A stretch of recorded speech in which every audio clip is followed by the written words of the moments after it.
মহারাজ কত হয়েছে, একমাত্র রানী রয়েছে। রানীকে ষড়যন্ত্র করে ওই বিদর্ভের সিংহাসন থেকে টেনে বার করে দেব, আর বিদর্ভের সিংহাসন হবে আমার।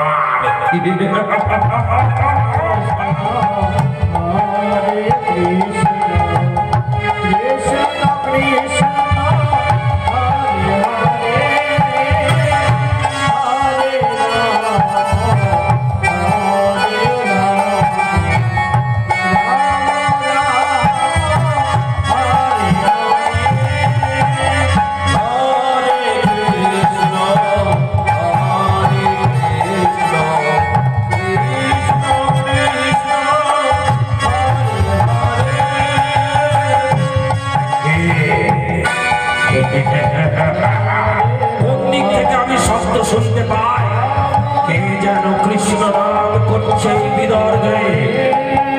আমি থাকতে তার বড় সাহস, বিদর্ভে এই কৃষ্ণ নাম করছে।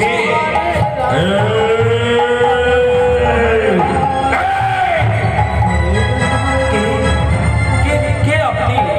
কে আপনি? আমি কে?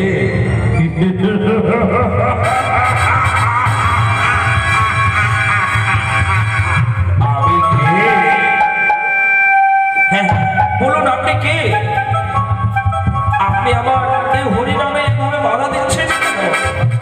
আমি বিদর্ভে নতুন এসেছি, আমি এই বিদর্ভে হরিনাম করে লোকের দাঁড়ে দাঁড়ে আজ ভিক্ষা করতে এসেছি।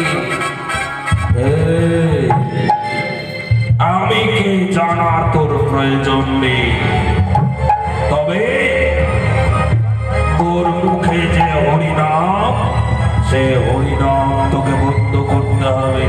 না না না না না, এই হরিনাম, এই কৃষ্ণ নাম আমি বন্ধ করতে পারবো না। আপনি আমাকে যা বলবেন আমি তাই করব, কিন্তু কৃষ্ণ নাম আমি বন্ধ করতে পারবো না। কি বললি?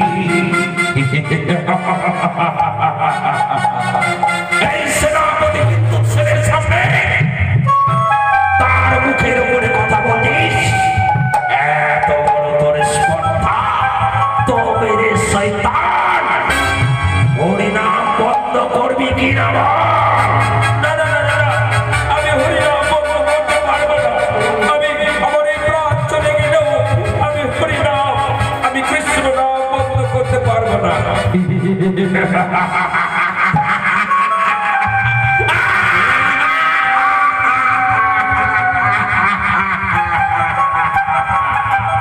হরিনাম বন্ধ করবি না?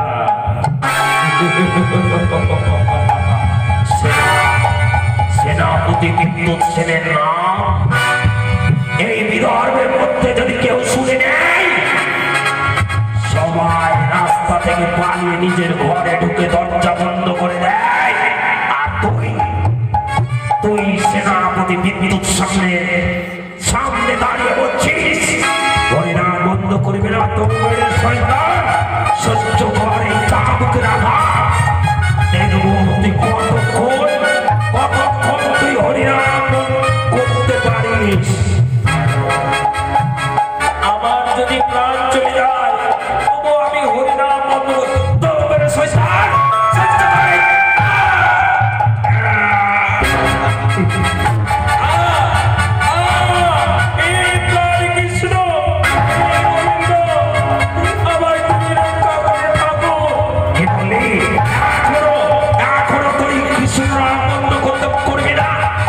শয়তান, সহ্য করে চাবুকের আঘাত